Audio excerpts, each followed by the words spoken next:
So yun, magandang umaga mga idol. Bali, update ko lang ulit kayo dito sa ating mga nakuha sa Expo. So, naka 2 weeks na sila dito sa pag-aalaga ko mga manok. Bali, eto na sila ngayon. So, binabaon na din sila sa lupa para makakaykay-kaykay na sila.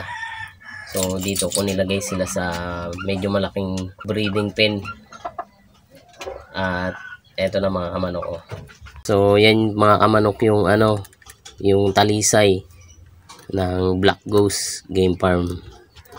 So ayan ang ganda ng kulay. Tapos eto yung sweater nila.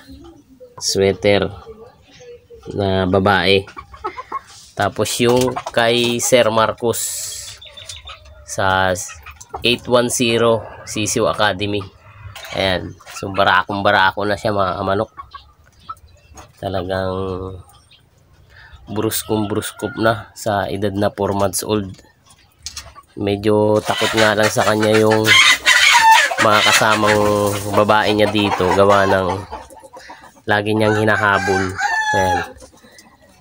So yan abangan nyo mga kamanok yung mga pag nagsisiw na ito, dahil i-share ko din ito sa inyo. Sana ay maging maganda yung resulta. Ayan. Yung sweater tsaka gray over sa pure Bruce Barnett ni Sir Marcos ng 810 Sisiw Academy. Ayan. Yan yung trending ngayon mga kamanok, na 9 wins solo champion sa nakaraang naganap na World Slasher Cup sa Araneta Coliseum. So ito yung paparamihin natin, dahil etong mga manok na to, yung mga lahi ng manok na to, yung nag-champion sa World Slasher Cup nung nakaraan lang. So at least maganda yung time na pakakuha natin sa kanila. So pag ganun proven and tested na, panigurado medyo tataas yung presyo ng kay Sir Marcos na niyan na mga breed, dahil proven and tested na siya. So ang maganda, bago pa siya mag-champion nakakuha na tayo. So ito yung isa sa breed niya, at ito yung pararamihin natin.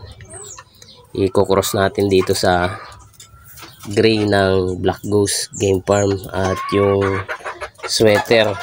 Ayan. So ito magiging straight breed siya na sweater, pero cross pa rin siya. Pero ito, yan, gray sweater.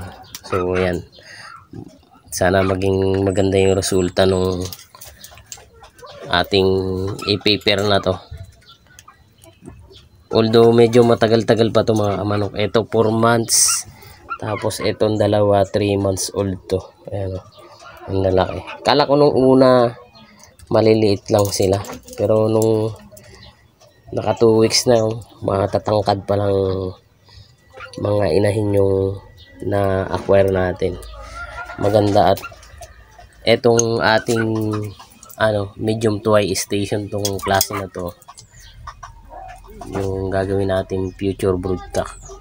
So yun, i-update ko din po kayo dun sa yung winner natin na Bruce Barnett din, na cross sa Yellow Leg Hatch. So yun, i-update ko lang po kayo mga kamanok dito sa ating Bruce Barnett na binibreed over dito sa ating Yellow Leg Hatch na babae. So ayan, kukunin muna natin yung one eye. Bali si one eye ang tawag ko dito eh. Ayan, kukunin muna natin, gawa ng masungit to mga kamanok. Ayan para ma-check natin yung kanyang itlog. So ayan, yung itlog niya 2, 4, 6, 8. So may 8 na siyang itlog, mga kamanok. Etong Bruce Barnett over dito sa yellow leg hatch natin na babae. So yun mga kamanok, bali may 8 na pala siyang itlog. Tinito ko din yung puwit niya ng babae. May itlog pa. So yun mga kamanok, hanggang dito na lang po yung update ko muna dito sa ating binibreed na Bruce Barnett at yung yellow leg hatch.